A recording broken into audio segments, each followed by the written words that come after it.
Hi guys, welcome to the episode. Got a special guest on today, Milo Cooke. Yeah, Yeah, I'm Milo. I'm a football coach. I coach at Cumbria Institute of Sport, ages 16 to 18, and I also have my own business, MC coaching. yeah, nice. So when did you start? First of all, when did you start at Cumbria Institute? Because if I'm right in thinking, that's only relatively new, is it? Yes, Yeah, yeah. So I was at the college from when I was 16 to 18, playing football. Um, it's training every day and playing on a Wednesday, so all sorts of football in there.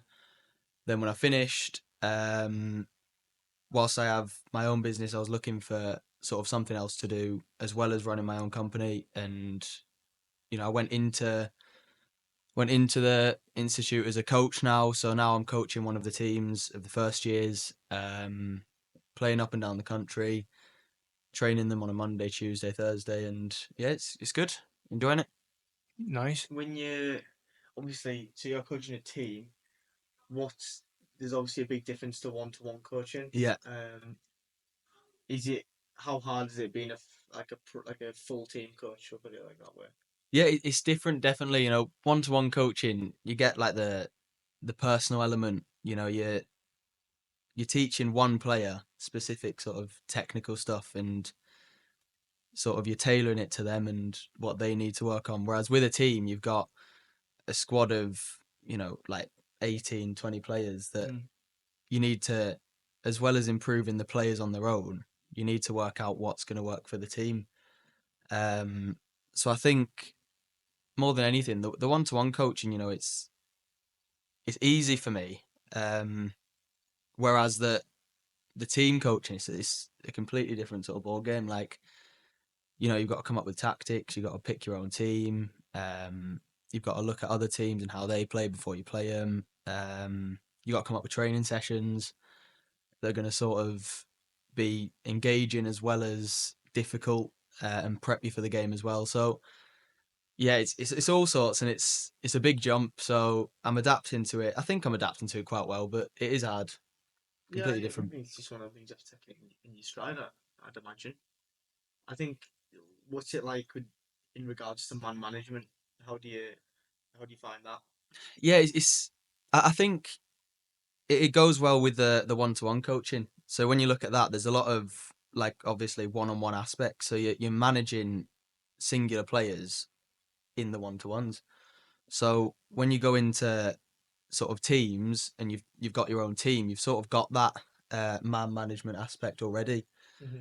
Um, when you're coaching, 2-3 hours a day for Cumbria, um, it's difficult to, like I say, tailor it to the team and the players on their own. So sometimes it's about, taking players to the side and talking to them even while the team's still training, and showing them what they can do to improve themselves as well as helping the team at the same time. Yeah, so Nathan, who we had on, another guest as well, he does one-to-one coaching and I work with him. And one of the things I find with one-to-one coaching as well is you kind of build a relationship Yeah, with that yeah, person. for I sure. don't know what you even want to call them, students, if you like, Yeah. literally just with that person themselves. So when you're obviously doing the teams, do you have players in that team that you do one-to-one coaching with outside of, or do you have Um. relationships with some of the players? So I've done one-to-one coaching with some of the players in the past. Yeah. Currently, I don't have any of the one-to-ones with the players in my team. Right. Um. But like I say, I have in the past, and it's also when you get that skill of the one-to-one coaching, it's quite easy to bring it into the 100%. team Yeah, coaching. 100%. Um, and I think they sort of get that as well. Yeah, definitely. I think the biggest thing for me is I think with regards to man management, it's you obviously coach 16 to 18-year-olds, so Yeah, that can Mm. almost be just as difficult as coaching yeah, yeah, a definitely. group of 8-year-olds. So Oh, it's completely different because the different kids at different ages have sort of different things that personality wise you have to look out for. Like, if you're coaching a group of 4-year-olds, it's hard for them to keep the concentration. Yeah.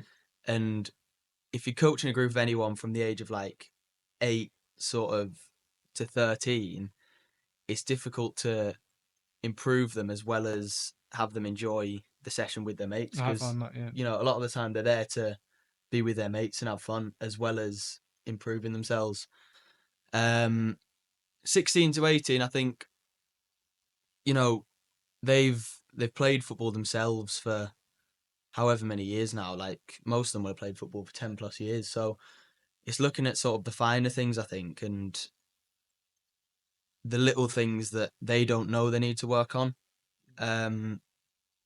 But you notice them, like just watching and coaching them. I think it's looking at the little things that they need to work on that they don't realize yet, if that Yeah, makes sense. 100%. Do you think is it harder drilling out bad habits, or is it Mm. easier teaching them new things? Which do you find more difficult? Definitely the bad habits, to be honest. Yeah, it's Yeah. like because they've learnt that. Like I say again, they've been playing for 10 years and they've learnt these things through grassroots, and obviously grassroots is brilliant. Football wouldn't happen without it, but you learn these things through grassroots that sometimes it's hard to kick out when you're playing at a top level. So now the lads that are playing at college, they're playing against the likes of Bolton, Liverpool, Blackburn, teams like that. And when they're playing against these teams, it's such a high standard compared to, grassroots football that, they've learnt these things such as when it comes into them, take a big touch or dribble in with sort of touches, bigger touches rather than smaller touches. And it's hard to take that out of them because that's what they've been learning for 10 years, Yeah. if that makes sense. No, definitely. It's different because I've never really. Finn's obviously got the coaching experience behind him over many years, but I've never really been a coach, No. so it's definitely a different insight Yeah. into football when you're just watching it in regards to when you're just playing it. Because although there'll be emotion there, I'd like to think when the game's settled and it's not you need no last minute equaliser or anything like that. You've got more of a level head, and you're not 90 miles per hour running around the pitch because you'll know Yeah. yourself from running Yeah. around. Yeah, definitely. And like when they're on the pitch, they see a completely different thing to what I see. Yeah. And sometimes it's hard for me to sort of, it's easier said than done a lot of the time. You say, oh, you've got to play out the back. How have you lost the ball in the middle of midfield there? You've got so much time. But in the middle of the pitch, in the split second, in the moment, they don't realise they've got so much time on the ball. And, it's hard to see like through that lens as well. So yeah, it's a lot of stuff in sort of football, especially high end football, I think, is making things so that you sort of accept that they see different things to you Yeah, and 100%. sort of looking at it from both perspectives. How important do you think patience is in regards to coaching as well as playing? Really, Yeah, I think patience is one of the biggest things when you're sort of coaching a team, to be honest, because you have times where, and you'll know yourself, players go through a bad patch, and Mm. if the first time I coached the team, the best player might be going through a 6 week bad patch at that time. So I come in and think the best player's, you know, such and such. Yeah. yeah, Yeah. I think he's one of the weaker players in the team. Then 6 weeks later, I think, Jesus, he's a good player. Mm. Like, why wasn't he like that 6 weeks ago? But they just go through spells of being absolutely outstanding, and then they could have 3 weeks where you forget they're on the pitch.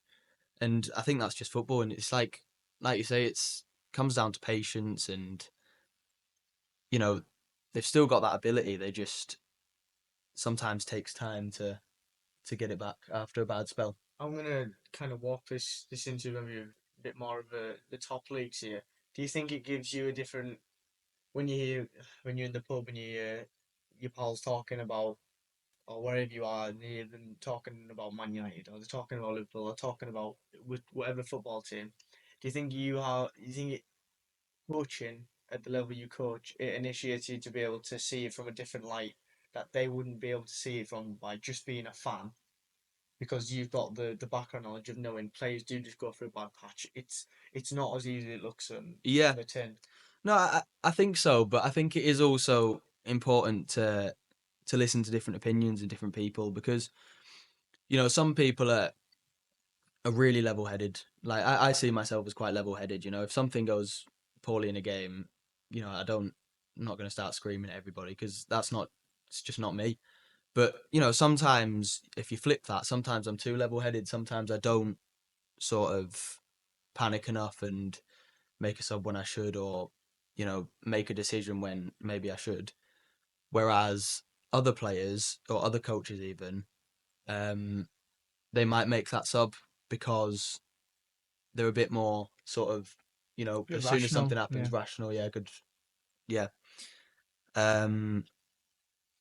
So I think I do sometimes maybe see it from a different angle, but I don't think that angle's a better angle than anyone else because I think everyone sees football from a different light, Mm. and some people may not have even as much of a footballing background. They might just play football once a week, train once a week, just for the fun of it.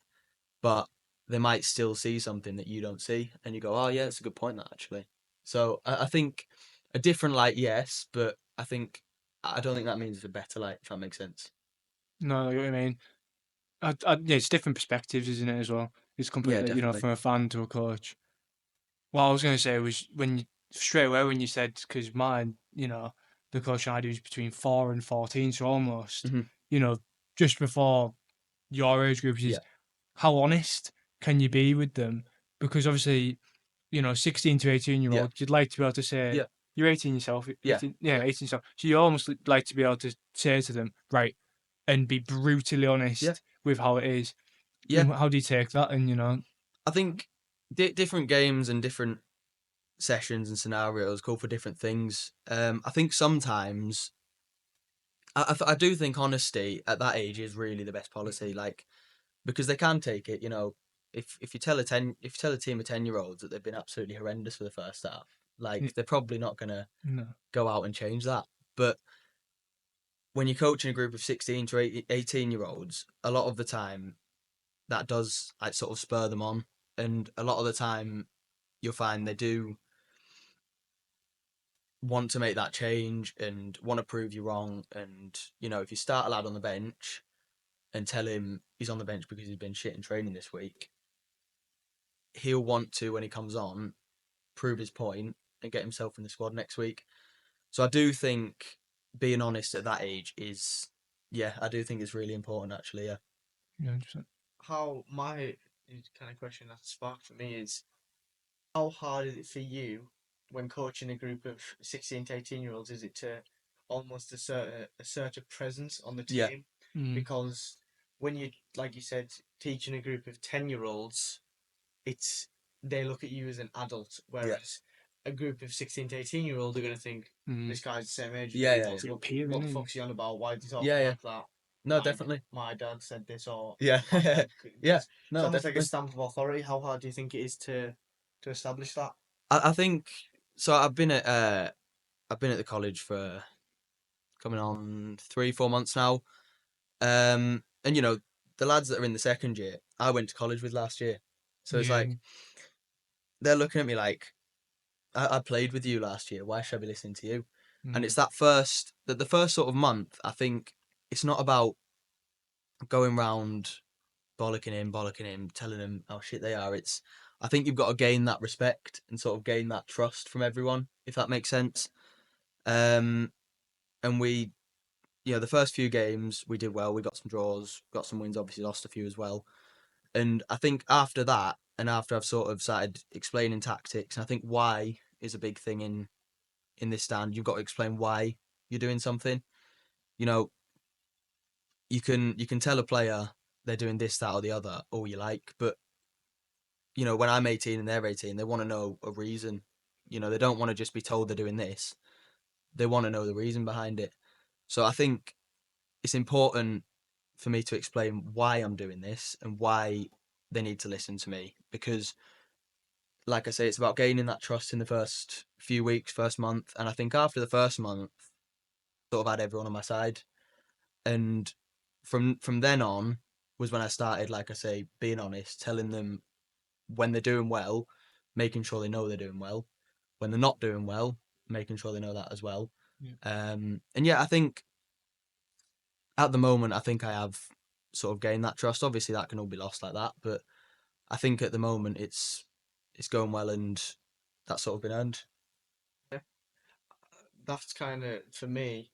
It's you're winning. You've got to win the dressing room, and I think that's probably one of the most definitely, obviously in the top. Like definitely, it's you've got to come in and Yeah. win the dressing rooms. But Yeah. like you said, you've obviously played with a lot of the people you're now coaching. How there's definitely a factor of ego. Yeah. How do you handle, or if you haven't, how would you handle that challenge of Yeah. the ego? Yeah, I know what you mean. I think, you're always going to get some players that have egos, and a lot of the time they have egos for a reason. A lot of the time it's the really good footballers that have egos. It's the really good footballers that, turn up thinking they're the best there, and they don't have to try as hard in training. But it's again about that why, and explaining the reason behind why they need to sort of lose that ego, and why really they might be the best technically on the pitch, but you've got Harry behind you who works Mm. 3 times as hard, who's also just as important, if that makes sense. So I think it's just part of what you have to deal with, and there is so many different things you have to deal with. You talk about the man management and gaining the respect and the trust and egos. I think there's so many different things that they all sort of roll into one, and you just got to take it in your stride and sort of learn how to manage it. Yeah, I think that definitely comes uh, from experience as well with one-to-ones because you literally are Yeah, managing that one man yeah, as well. yeah, If you kind of put it that way, yeah, to kind of steer away a little bit, you know, you've kind of came on the podcast, you talked about your business as yeah. well. Is there anything you kind of like to promote if you like, any big, biggest kind of successes, things like that? Um, Obviously quite new to the Cumbria Institute, but how's your personal business going? no, I like it. It's so I started off last year in April Right. doing just one-to-one sessions. Then after that, started doing some group sessions and some goalkeeper stuff, and it sort of just little bit on little bit got bigger and bigger. Um, I don't think there was one big sort of thing No. that's made me massive. I just think it's constantly trying to build little things. We started off just in Cockermouth, and then I think maybe one of the big things was in winter we went to. I employed 2 people, 2 coaches, and we went to Workington and Whitehaven as well. Right.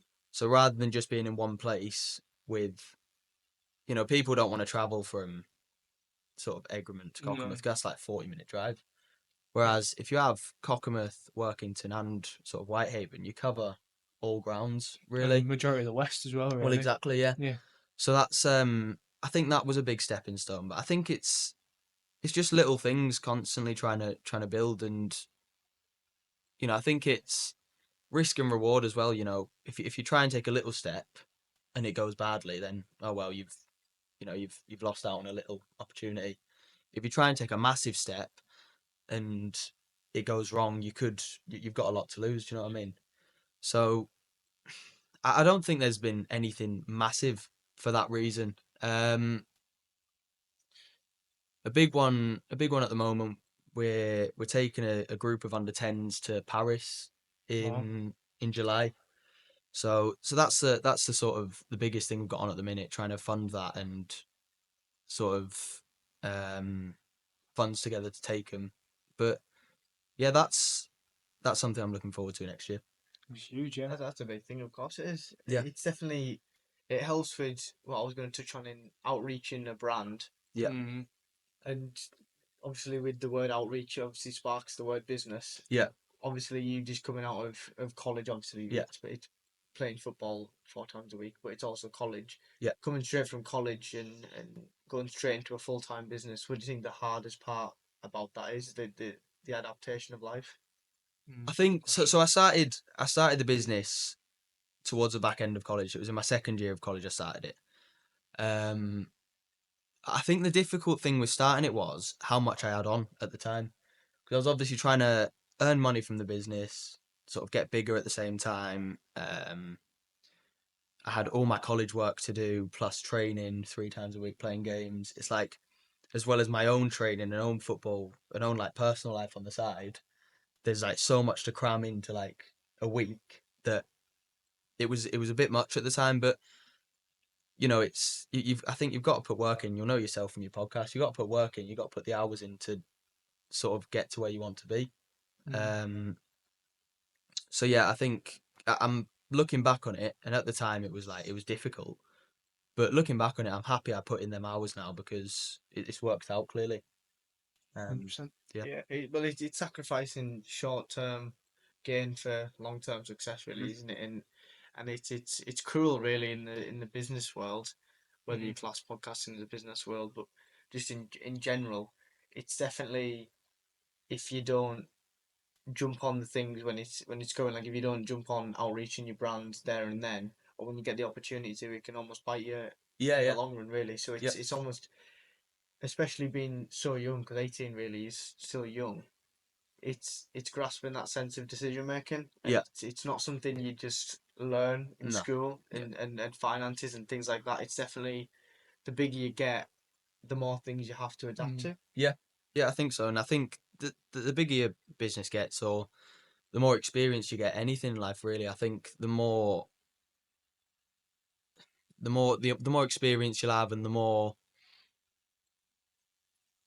I've lost the word, lost train of thought, but Definitely experience. yeah, I I think think experience, yeah, and sort of once you start doing more and more of something, you get better at it, and you get more skills with it, and you can sort of build from there and grow from there. So, I think that's one of the biggest things, really. Like every sort of little step that I take, I learn something from that and from the previous one. So, it's like I say with the podcasting as well. It'll be the same with you guys, I'm sure. Like every time, if every podcast you have, I'm sure you'll take something away from it and take something into the next one. And yeah, I'm sure now, if you were to look at your first podcast and your most recent podcast that went out yesterday, like you'll be able to tell a massive difference from that, I think. yeah, definitely. And it goes kind of back to what you said about the little steps as well, doesn't it? Hmm. I think, especially in coaching, I mean, more than anything, and anything where experience is so important, it makes you more valuable as a person as well, and the business. Yeah, All of a sudden, oh, I've had you get to 25, oh, I've had 7 years yeah, experience of coaching, I've done month-ones, I've done this, not only have I done it, I've taken, and obviously it'll be next summer, if it all goes well, I've taken kids here, Paris, this, and all yeah, of a sudden, that becomes its own promotion, and yeah, it's, you literally doing what you do hmm, becomes its own promotion because, oh, well, I've done this, I've done that. yeah, yeah. Do you know what And I think it's like I say, whether it's in a line of work, it's in a business, it's in sort of school, college, whatever. I think you take life skills away from everything you do as I well. mean? So 100%. if I was to just tomorrow decide I don't like it and just quit my business, the experience that I've gained from it, Mm, I think is invaluable compared to what I could be doing. Um, and I'm sure it's the same in both of your jobs. You'll take things from it into your next job that you'll get, definitely. and I think just things like that are really important. Yeah, I think definitely with starting your own business, though, it's a why factor. It's developing and Mm. building on a pull factor, because there's a lot of football coaches Well, there across is. the Yeah. United Yeah, Kingdom. It's almost like you're trying to outreach yourself, and it's almost like, and parents or Mm. students themselves are very right in saying, well, why should we go with you when I can go with him who's done this, this, and this, and yeah, this. Whereas obviously now you're a year and nearly two, coming up two yeah, years into it, you can say, well, like Finn was touching on, you're at Cumbria Sports Institute, you're taking kids to Paris, and yeah, all of a sudden you've got this evidence yeah. that you can. And I'm not saying you're going to sit there and gloat around and say you've done this, but if someone You've was got to to. ask you You've got why, to. and it's almost been, you're going to have a little bit of ego, and then you're like, well, I've done Yeah, this, isn't it? This is my credentials. yeah. It's almost like Yeah. your own CV for your selling point. No, I think so. Yeah, I agree. I think, and that's whatever you do. I think you build that up, and whichever job you're in, after if you're there for 5 years and you're doing a decent job, you're almost always going to get a promotion and you're going to go up. And I think it's constantly working at different things, and in whatever you're doing, if you constantly work at it and you do your best at it, you're almost always going to go up and always going to get better. And when you do, that's something else that you can add to, like you say, your CV and your credentials. So, you talk about my business and how, I'm taking kids to Paris and, now I'm at Cambridge Institute of Sport, and, they're both brilliant things that I will definitely, talk about if I do go for a different coaching job. But I think that's something that can be gained in any job and in everyday life, really. Yeah, definitely. I think definitely the experience comes into it, doesn't it? Is there anything, not necessarily not using this as a platform necessarily, but is there anything that you outside of not outside of football, but outside of things that you've currently got that you'd like to go, anywhere that you'd like to go? We're not even talking about the next Like year. We're talking long term big, goal, long big, term talk goal. big stuff. Just Yeah. put it Yeah, out there. I don't know. I mean, I love football coaching, so I'd like to think I'd have some sort of career in that, whether it's continuing on with my own business and getting bigger, or whether it's getting a job in an academy and working my way up. Because from right here now, I'm not going to go and get the Man United job.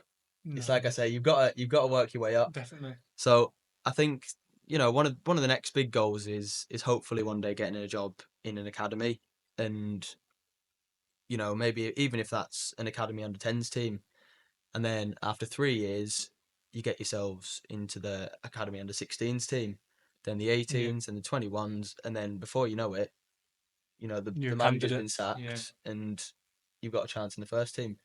So that's the goal one day, but it's a long way away. So I think continue doing what I'm doing and working as I am, and hopefully one day I can push towards something like that. you Yeah, can it's only it's try. a, it's definitely a good goal to have, isn't it? Well, look at that bloody Will Still, who got Yeah, the yeah, job in France from playing Equally, football manager. It's equally. I mean, local example. You even think about Carl United. Both academy coaches were called up. yeah, Simpson gets exactly, sacked, yeah, and 3 games in, yeah, and obviously they didn't keep the job. But even then, yeah, it's something to kind of strive towards, isn't it? yeah, and they've got that now.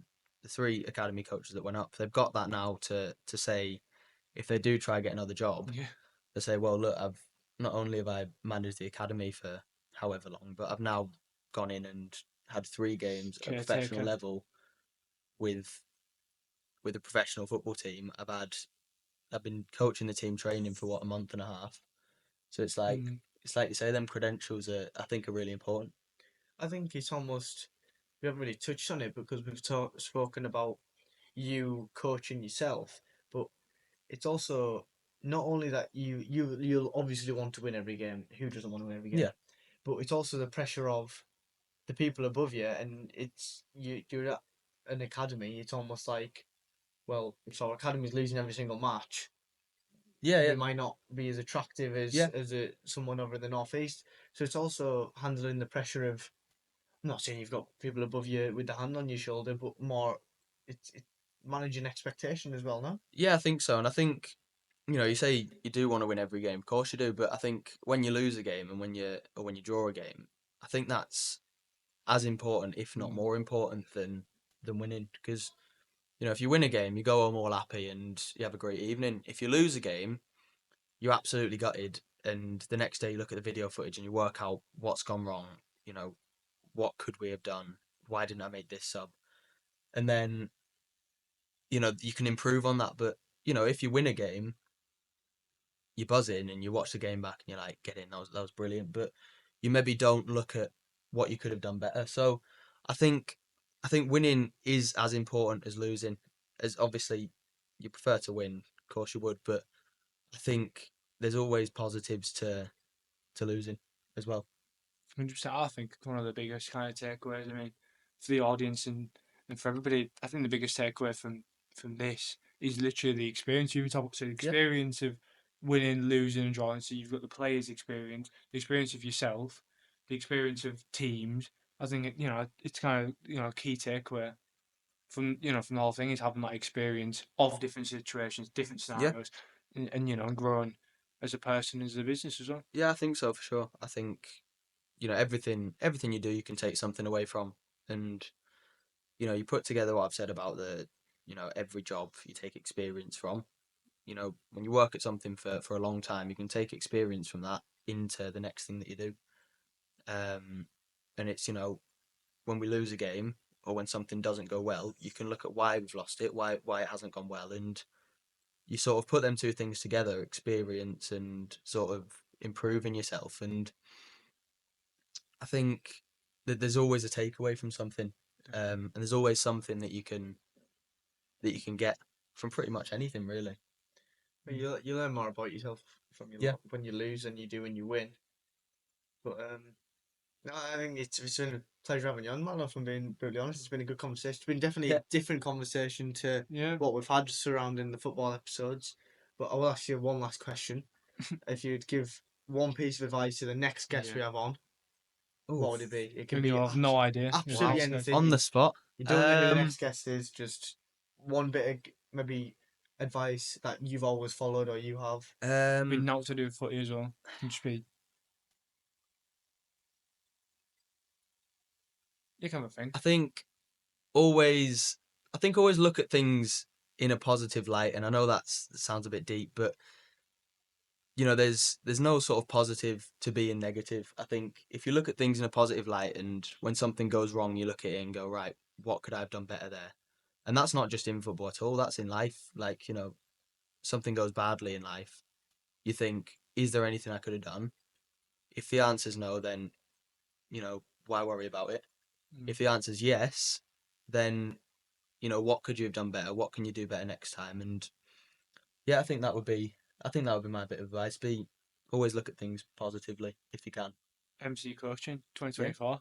Good to Like see you. that. Perfect. Thank you for Spot having on. me. No, Absolute all of pleasure. Milo's socials will be in the description. Video will be out on YouTube, Spotify, all over the socials. And thank you for the continued support. So we'll see you in the next one. Cheers, guys. Right, thanks for having me. So